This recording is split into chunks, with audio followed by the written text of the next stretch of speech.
Hello and welcome to the latest episode of Marketing in Times of Recovery. And I am your host, built environment marketing consultant, Ira Bass. I run my own consultancy that bridges the gap between business strategy and tactical marketing campaigns. And you can find out more about my work at www.abassmarketing.com. Today, my guest is the amazing Caroline Copland, who is a fellow marketing consultant. Her current role is as the interim marketing director at built environment management consultancy, RLB. I've known Caroline since we both worked at NHS Property Services and we've kept in touch. In this episode, we look at moving from a regionally led to a sector-led strategy, how listening holds the key to marketing success, and we also look at hiring and how to get the most out of marketing teams. If you like the show, don't forget that you can help us to spread the word by leaving us a review on LinkedIn or something on Instagram, or even just dropping us a line. Or if you really, really want to, you can leave us a review on Apple or Spotify. It really does help us to spread the word. Thank you so much. Anyway, now it's over to Caroline. Enjoy.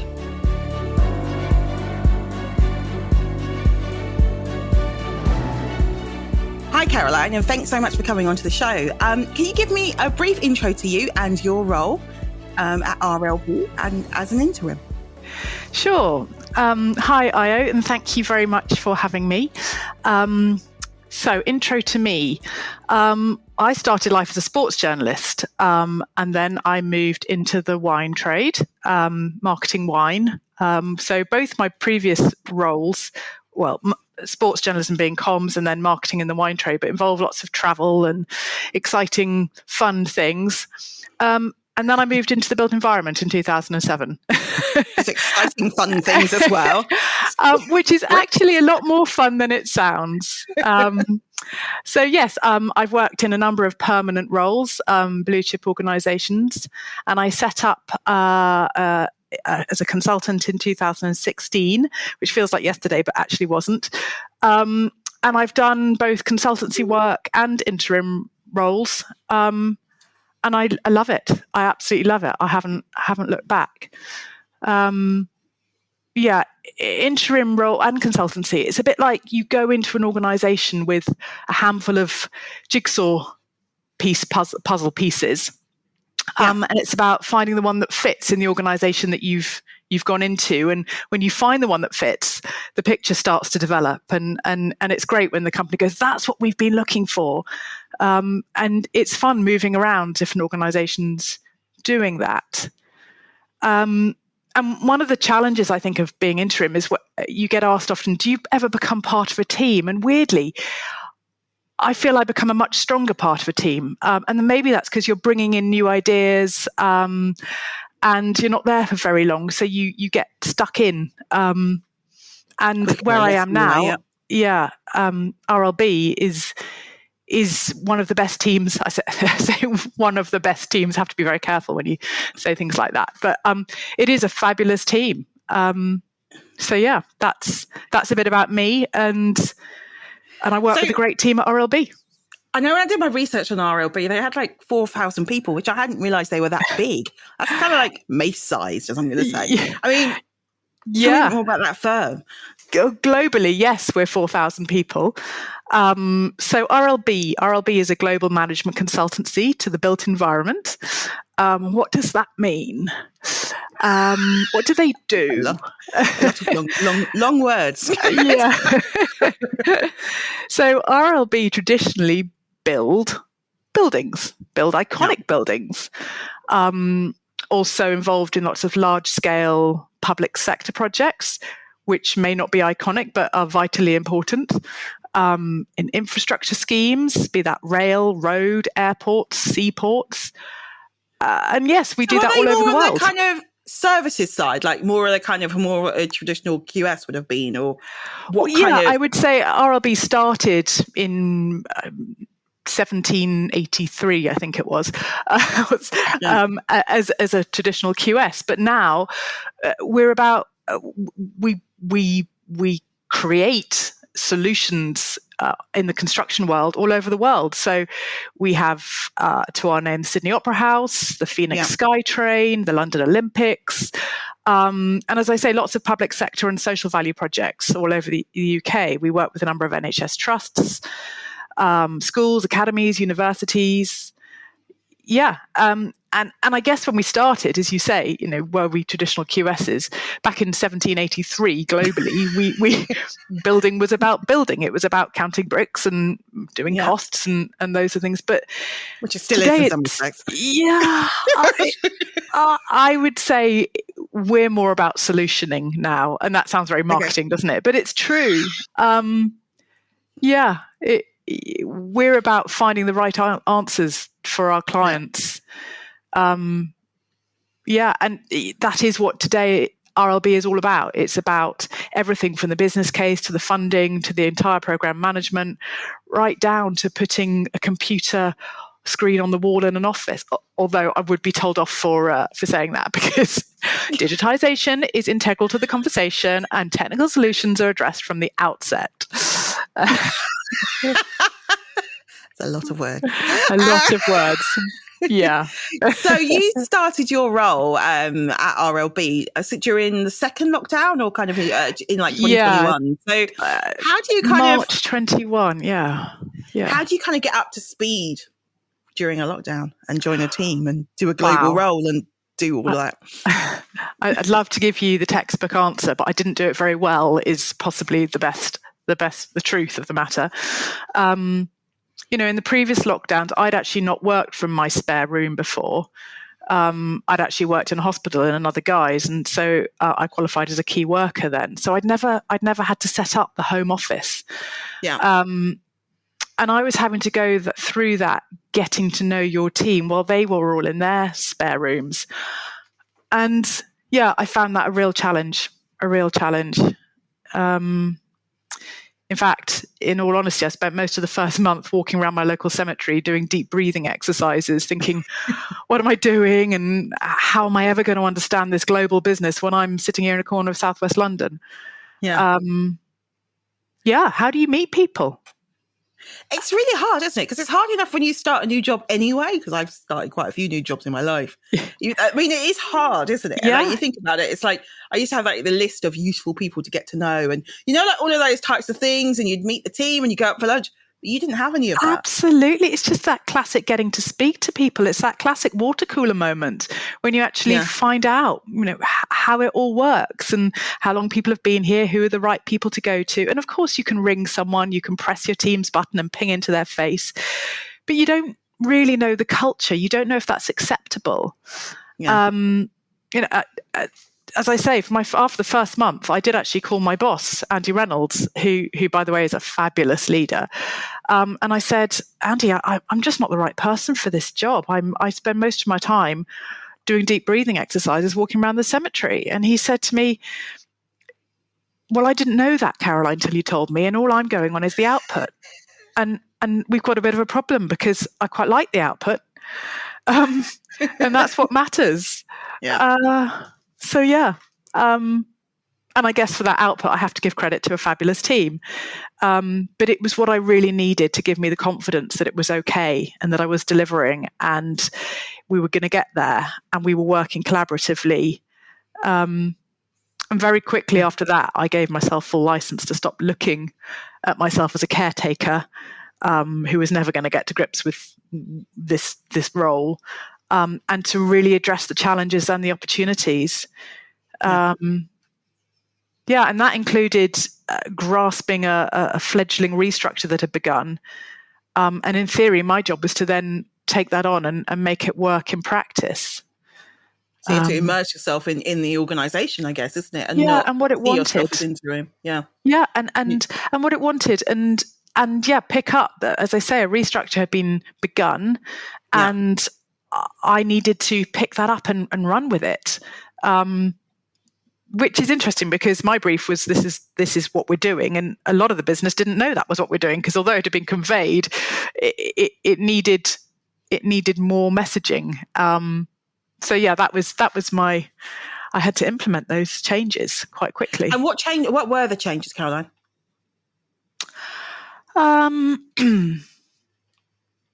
Like the overall business changes, not just what happened to the team. So so it was really about the business had been regionally led, for a long time. Had great local markets, great reputation locally, but it was about bringing that all together as one RLB globally and nationally, and really to take the emphasis off our regional teams and become sector-led. Yeah. And the team that I inherited was focused largely regionally, and I needed to put the right people in the right place to do the marketing work that the business needed to be done from a sector perspective.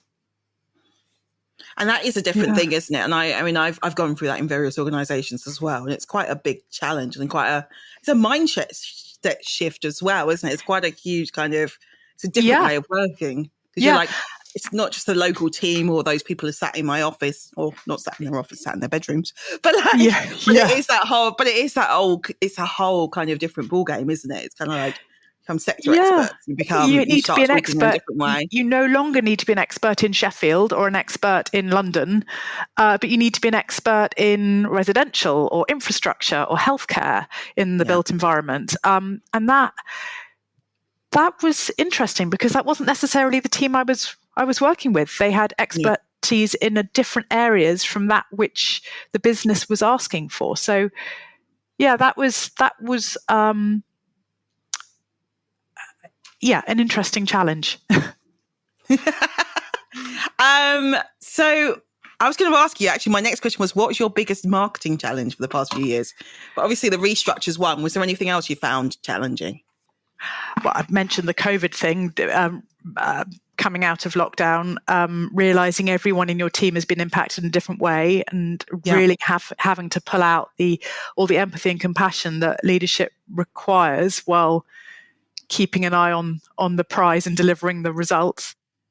I mean, were there any kind of new systems that had to come in, or anything that you had to bring in at all, or was it all kind of keeping it more balanced?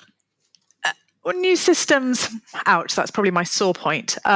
We are on the cusp of some really exciting developments in marketing at RLB. This week we launched Forward, which is a digital transformation program that's been 3 years in the building, and the business is really excited about it. Awesome.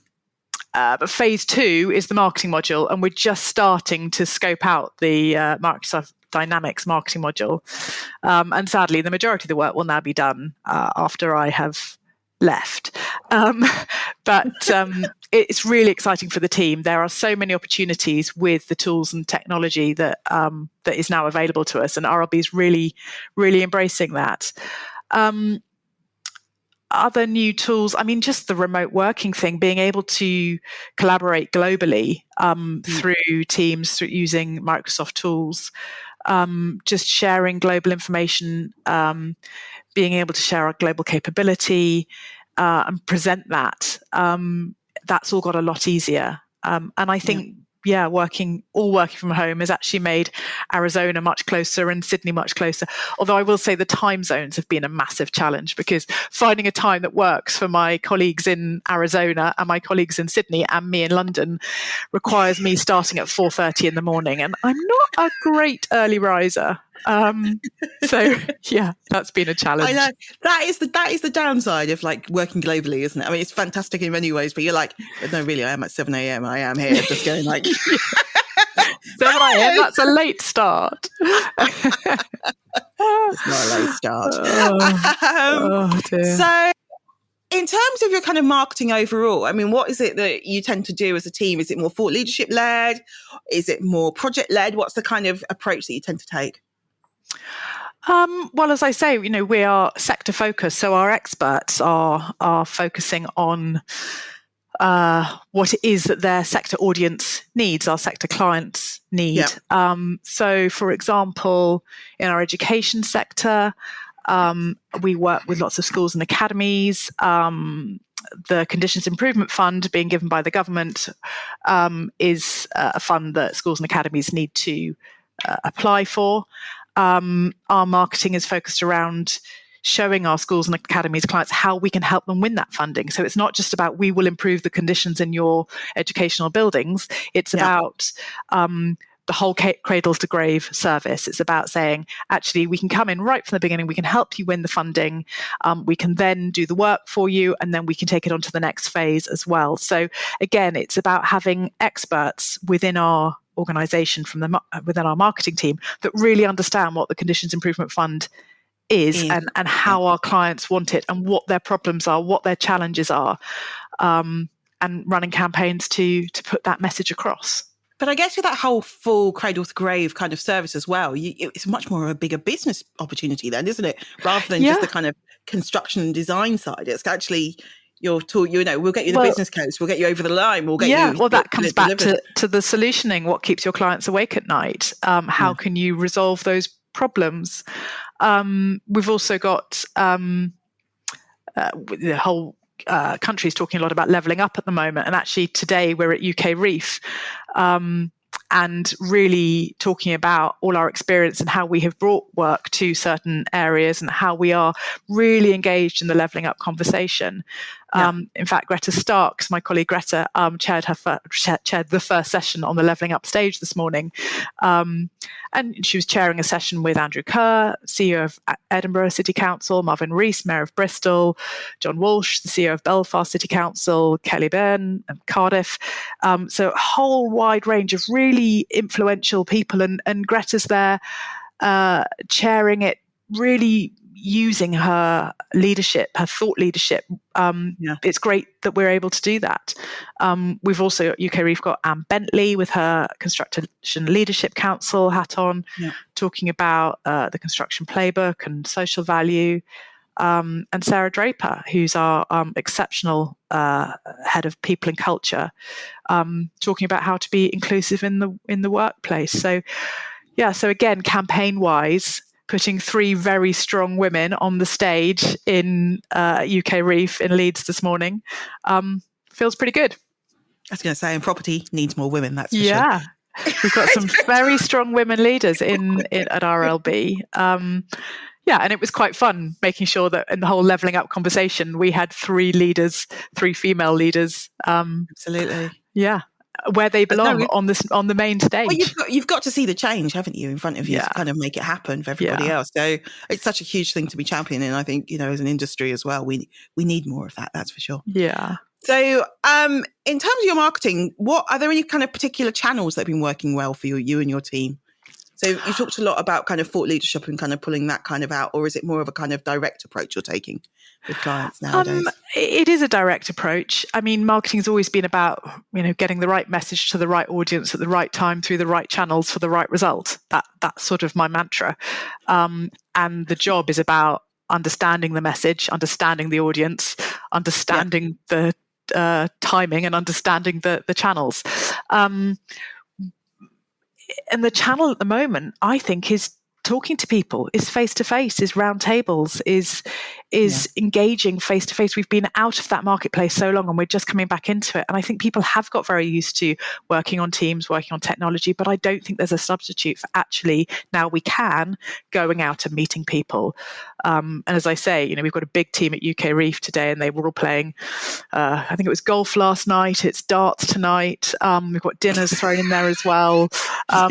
That's classic BD stuff. Afterwards, right? Isn't it? They come over like... It's about relationship, isn't it? And it's about building those relationships at the same time, but having the gravitas to be on the main stage and actually make sure that what you're talking about on LinkedIn are your clients' problems, not just we. There's an awful lot of companies that go out there and say, this is what we've done, this is how good we are. But actually going out there and saying, this is what we recognise is the problem in the education sector at the moment. This is what we recognise are the challenges for infrastructure. This is what NHS Ambulance Trust in the South Coast needs from us right now. And the more you share that... Sorry? It's all right. Busy day. The more you share that, the more people understand that you are about solutioning, you are about finding the answers.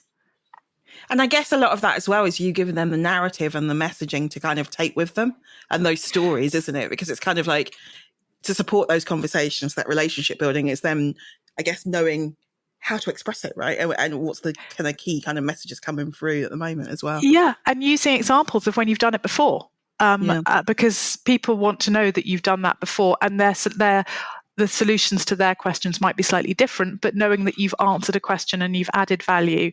And our technical teams are brilliant at that. And our job in the marketing team is to tease out that information. My question I'm always asking is, where did we add the value? Well, we just did the job and it's what the client wanted. Yes, and how did that add value? And we've always added value, but it's just teasing out that information and then positioning that in the right place so that your audience knows that that's what you're doing and you're doing it well. That's such an interesting thing. So how do you define success for marketing in your team? Working together. That sounds a bit trite, doesn't it? But it's true. That collaboration piece is so important. You can't work in silos. I say we're sector-led, but what we're doing in healthcare really feeds into what we're doing in education, and our team has to work together. Yeah. We have training in a hub office every quarter, usually CIM-led, which is a way of bringing everyone together with a focus on extending our skill sets. What defines success for marketing? As I say, I'm very focused on where I am at the moment, which is all about the teamwork, and the brand is about the people as well. And I think, that's something I've definitely experienced since I've been here. The people piece. And what have you learned in this role that you're going to take forward when you do go? Just before I answer that, I just want to go back and talk quickly about a campaign, because when I said it's all about the people, we're doing this fabulous Employer of Choice campaign at the moment, which is where people are talking to camera about why they love working for RLB. And that's been a really fun, a very easy campaign to do, which then comes back to what have I learned from this role and what will I take forward. And there is that whole bring your whole self to work thing. And be who you are, which is totally, I've felt that more at RLB than anywhere else. Funny enough, on my first day at RLB, which I should actually qualify as Rider Levett Bucknall, and we are very much Rider Levett Bucknall. I'm tripping RLB off my tongue as you do as well, because that's what we're known as in the industry, but we are Rider Levett Bucknall. Anyway, on my first day at Rider Levett Bucknall, there was an internal campaign about just this, about bring your whole self to work. And I forwarded it to my friends and family with a laughing emoji saying, do you really think they mean it? What have they let themselves in for, asking me to bring my whole self to work? Can they cope? Can they cope? Really? And I think my sister said, tone it down a bit. But I have been accepted for everything that I am. I've learned to show the empathy and compassion that I've had perhaps in the past kept in another compartment of my life, rather than within the workplace. And as you said to me once, Io, these are classic leadership skills. And you're right. They are. Yeah. I've learned at RLB that you get the best out of people when you really listen to them and understand their challenges as much as what they have to give. In fact, that's pretty much what I was just saying about clients, isn't it? If we listen to our clients and understand their challenges, we'll have the best outcomes. And that's the same. I've learned that from the people I've worked with. Yeah. Completely is exactly the same. And what advice would you give to others looking to take an interim role or project? I would say, don't see your interim as someone to keep a seat warm while a colleague is away. But look at what you can gain from that individual. Look for the jigsaw pieces that they bring with them from other experience and other organizations.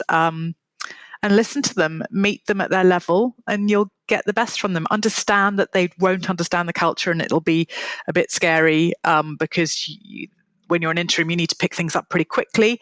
So a bit of compassion around that. But I would say just allow them to be who they are and bring their experience, because you've probably got a lot to gain from that.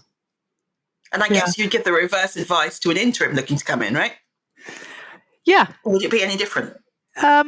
Be yourself. Absolutely, be yourself. Find that jigsaw piece that might just fit. I think also it's about the brief. I think as an interim, ask for the brief. If you don't understand the brief, ask again.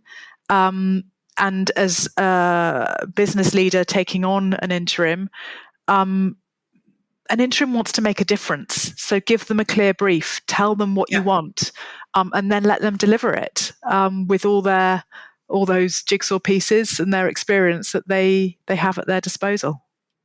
Yeah. Okay. So on to the very final question. So what one tip would you give to business leaders looking to make their marketing looking to make their mark in marketing in 2022, or what we've got left of the year? It's crazy. I know, we're in May. I'm not meant to be here anymore, actually. I was meant to leave on Friday. My contract was up last Friday, but I'm still here just for a little while longer. I go back to the fact that marketing is fundamentally about getting the right message to the right audience through the right channel. And of course, that starts with the right message, and that goes back to the listening piece, particularly at the moment. We've got so many challenges. So what does keep your client awake at night, and how can you solve that? And that's back to meeting, talking, building the relationship. Really understanding the problem and answering the question. And I think it's always been about that, marketing, and it goes across all industries. It's funny how it sounds so basic, but actually it is like people haven't always done it very well, have they? No, I think because we're often very focused on telling people who we are, what we do.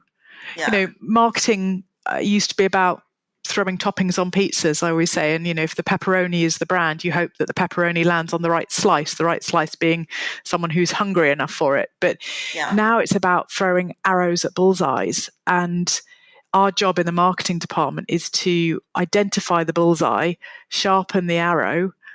And go for it.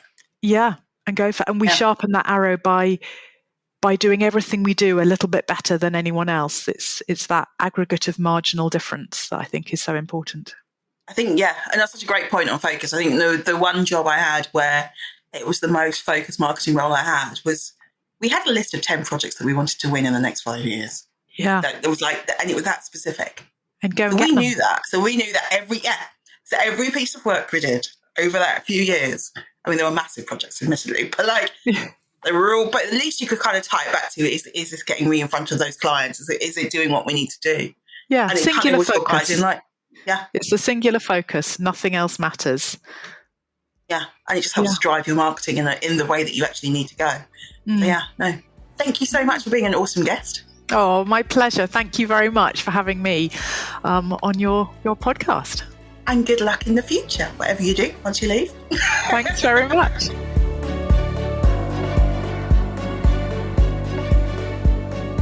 Thanks so much for listening to the latest episode of Marketing in Times of Recovery. And I'm your host, Iowa Bass. If you want to find out more about the bi-weekly show, do check out the show notes, which will give you more information about who the guests are and all the things we've covered. And if you're listening on Apple or Spotify, make sure you hit the subscribe button so you don't miss out on an episode. Until next time, bye.